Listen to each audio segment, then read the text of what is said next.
Aujourd'hui, nous sommes à Gap pour une nouvelle analyse du marché de l'immobilier en compagnie de maître Yvan Lermoyer. Salut Yvan. Bonjour Alex, bienvenue à Gap.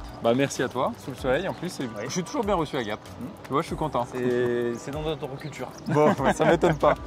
Alors justement, aujourd'hui, on va parler de Gap, mais pas que de Gap, aussi du Grand Buëch. Oui. Et ça, c'est la zone que tu as étudiée. Ça représente quoi? Alors le Gapençais, on n'appelle pas ça la capitale des Alpes du Sud pour rien, mais aussi le Grand Buëch qui est tout le sud-ouest du département. On va retrouver la Drôme au nord avec le Pays d'Ivoire et jusqu'au sud avec les Alpes de Haute-Provence. Ok.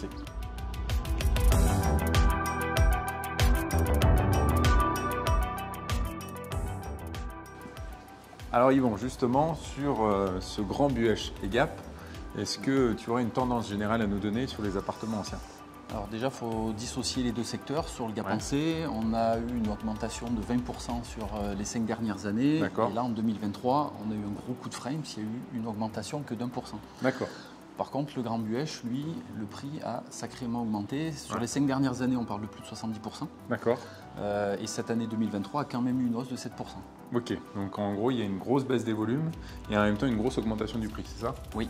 Alors, c'est quoi le type de bien qui s'est le plus vendu? Sur le Gapençais, c'est essentiellement des appartements moyens de 2 à 4 pièces. D'accord. Sur le Grand Buëch, on est sur des plus petites surfaces, des studios, 2 pièces.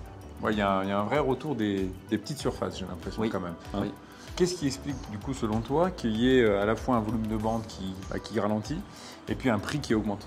C'est, je pense, cette volonté des gens de s'éloigner un peu des centres urbains, de se mettre au vert, puisqu'il y a eu beaucoup de développement du télétravail avec le confinement, donc ça leur permet de s'éloigner et de se mettre au calme. Alors Yvan, est-ce que sur les appartements neufs, ça suit à peu près la même tendance que pour les appartements anciens? Alors oui, Alex, la tendance est identique. Pour Gap, on a eu une augmentation des prix, on a eu plus de 12% en 2023. Certainement aussi avec l'augmentation du coût des matériaux. Par contre, on a eu aussi une chute des ventes. Les promoteurs, eux, ont renoncé à investir vu la tendance. Est-ce qu'il y a quand même des programmes neufs qui se développent sur ces deux secteurs-là ou...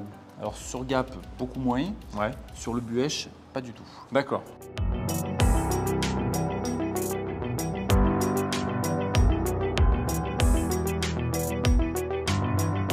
Alors Yvan, maintenant qu'on a bien analysé tous les appartements, comment le marché s'est comporté pour les maisons?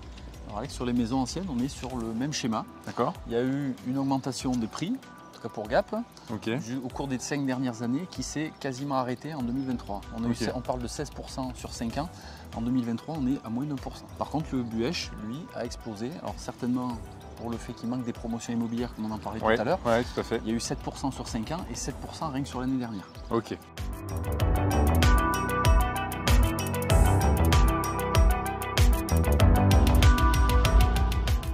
Alors Yvan, tout à l'heure, tu nous as dit qu'il y avait eu peu de maisons neuves à construire. Du coup, j'imagine que pour les terrains à bâtir, c'est un petit peu la même chose, quoi. Oui, on est sur la même tendance. Le prix a augmenté sur le Gapençais aussi parce que du fait d'une pénurie de terrain. Il n'y en a pas trop de disponibles. Sur le Buëch, ils ont augmenté moindre, mais il y a eu plus de ventes. Ok. Toujours peut-être pour cette volonté de se mettre au vert, de s'éloigner un peu des centres urbains, parce que le prix est plus attractif. Donc les terrains sont un peu plus importants aussi. Oui, c'est un petit peu plus grand que ceux que tu pouvais avoir sur Gap. Oui. Pour Gap, on a vendu pour moitié des terrains de moins de 500 mètres carrés et de l'autre moitié jusqu'à 900. Pour le Buëch, ça a été essentiellement des grands terrains jusqu'à 900 mètres carrés. Ok. Alors Yvan, c'est quoi ton ressenti global, toi, par rapport à l'année 2023? Alors l'année 2023, pour moi, elle a été difficile. Et je pense que c'est lié à 2 facteurs. Il y a déjà l'augmentation du coût de la construction, des matériaux, qui a beaucoup freiné le côté promoteur, et la hausse des taux bancaires qui ont empêché une certaine catégorie de personnes.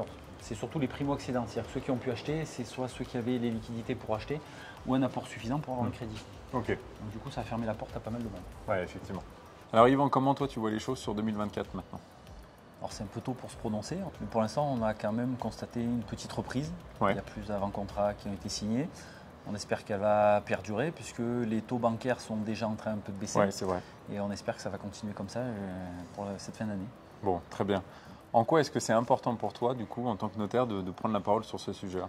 Parce que je trouve qu'on est une profession méconnue. Les gens hésitent à venir nous voir. C'est vrai. Pourtant, le conseil est gratuit. On ne fait des actes que quand on a besoin de le faire pour rendre service aux clients. Tout à fait. Parce qu'il ne faut pas oublier qu'on est aussi un service public. Bon, c'est super. Bah écoute, on n'hésitera pas en tout cas maintenant, j'espère, à passer les portes de ton étude. Je te remercie pour ce moment. La porte est ouverte. Super, merci à toi. Puis quant à nous, eh bien, on se retrouve sur les réseaux sociaux des notaires du Dauphiné ainsi que sur passeralacte.com.